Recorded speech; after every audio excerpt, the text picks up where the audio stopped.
সত্যি কি অবাক পৃথিবী, তাই না?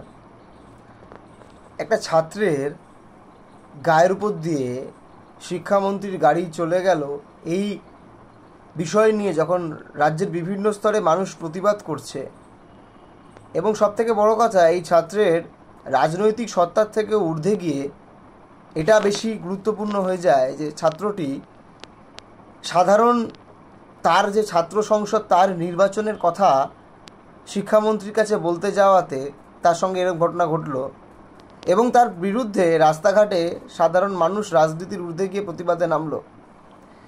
নির্দিষ্টভাবে কিছু সংবাদ মাধ্যম এর মালিকরা এক ধরনের জুলুমবাজি শুরু করলো যে না, এই ঘটনার থেকেও গুরুত্বপূর্ণ এটা যে কে দেশদ্রোহী আর কে দেশদ্রোহী নয়। আমরা বলছি যে এতদিন ধরে যখন নাকি এই ধরনের দেশদ্রোহিতা বা দেশের পক্ষে থাকা এই বিষয় নিয়ে এতটা সময় ছিল এগুলো নিয়ে আলোচনা করার, কিন্তু তখন এই আলোচনাগুলো তখন হলো না। আলোচনাগুলো হলো যখনই দেখা গেল সাধারণ ছাত্রছাত্রীরা একটা গণতান্ত্রিক দাবিতে আন্দোলন দানা বাঁধাচ্ছিল। আসলে এই দেশদ্রোহিতা বা দেশের পক্ষে থাকা এগুলোর বিচার কে করতে পারে? নিশ্চিতভাবে এখন এমন একটা পরিবেশ চলে এসছে যে দেশের পক্ষে আছো কি নেই তার বিচার হয় যে তুমি সরকারকে সমর্থন করো কি করো না। আমরা সবাই নিশ্চিতভাবে ভারতবর্ষ দেশকে অনেকের থেকে অনেকাংশে বেশি ভালোবাসি, কিন্তু কেউ কেউ ভাবে যে সরকারের দালালি করা বা সরকারের পেটোয়া লোক হিসেবে কাজ করাটাই ইকুয়াল টু দেশের প্রতি ভালোবাসা, আর তার বিরোধিতা করলেই সে দেশদ্রোহী হয়ে যায়। না, আসলে তা নয়। আসলে সম্পূর্ণ এক ভুল ন্যারেটিভ, একটা ভুল রাজনীতি আমাদের চারিদিকে আমাদেরকে ঘিরে ফেলার চেষ্টা করছে। আমরা সেই রাজনীতির যে বিভিন্ন ব্যাধি আছে এই ব্যাধির দ্বারা আক্রান্ত হচ্ছি বলেই হয়তো অনেকের মধ্যে এই দেশের প্রতি ভালোবাসা বা দেশদ্রোহিতার গল্প উঠে আসছে। তার কিছুদিন পরেই আমাদের দেশের মহান তিন স্বাধীনতা সংগ্রামী বিপ্লবী নেতা রাজগুরু সুখদেব, ভগৎ সিংয়ের আত্মবলিদান দিবস, শহীদ দিবস, যারা ভারতবর্ষের স্বাধীনতার জন্য নিজেদের জীবন কুরবান করেছিল, যারা আমাদের থেকেও কম বয়সে, যারা এখন কলেজে পড়ছে তাদের মতো বয়সে শহীদের মৃত্যুবরণ করেছিল দেশের স্বাধীনতার জন্য, এবং তারা অনেকেই বামপন্থী বা কমিউনিস্ট রাজনীতির পক্ষে সওয়াল করা লোক ছিল। ভগৎ সিংয়ের কথা যত পারা যায় ততই আমরা যখন বলার চেষ্টা করি, ঠিক উল্টো দিক থেকে এই দেশের যারা শত্রু, আসলে যারা ঘটনাচক্রে দেশের ক্ষমতায় বসে আছে, তারা এই ভগৎ সিংয়ের আদর্শ নীতিগুলোকে বলাতে চায়। যেই ভগৎ সিং বলেছিল যে অর্থনৈতিক স্বাধীনতা না পেলে আমাদের স্বাধীনতা অসম্পূর্ণ, আমাদের এই লড়াই লড়তে হবে। ঠিকই তো, আমরা রাজনৈতিক স্বাধীনতা পেয়েছি 47 সালে, যে স্বাধীনতাকে আমাদেরকে ধরে রাখতে হবে এবং এই স্বাধীনতাকে আমাদের সেলিব্রেট করতে হবে।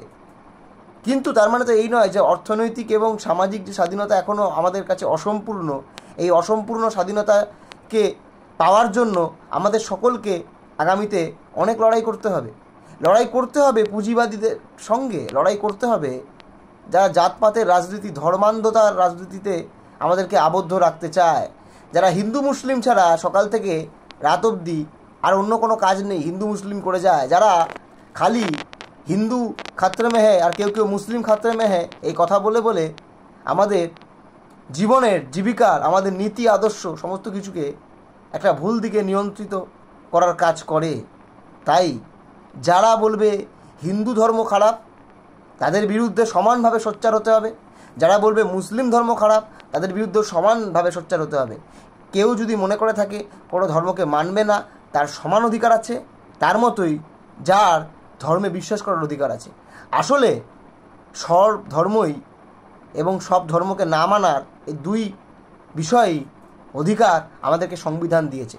যারা ধর্ম মানে তাদেরকে তাচ্ছিল্য করে দেখা নয়, আবার যারা ধর্ম মানে না তাদেরকে দেশদ্রোহী হিসাবে, অসামাজিক হিসেবে ট্যাগ করে দেওয়া দুই সমান অপরাধ। এই দুই অপরাধের বিরুদ্ধেই আমাদের লড়াই। আর দেশের প্রতি ভালোবাসা, দেশের প্রতি আনুগত্য দেশের প্রতি দেশপ্রেমের কথা কোনো এমন কারোর থেকে শিখতে হবে না যাদের বাপ ঠাকুরদারা ব্রিটিশদের জুতো মুছে দিত। এমন কারোর থেকে শিখতে হবে না যারা আসলে এই দেশটা ভাগ করার পক্ষে ছিল।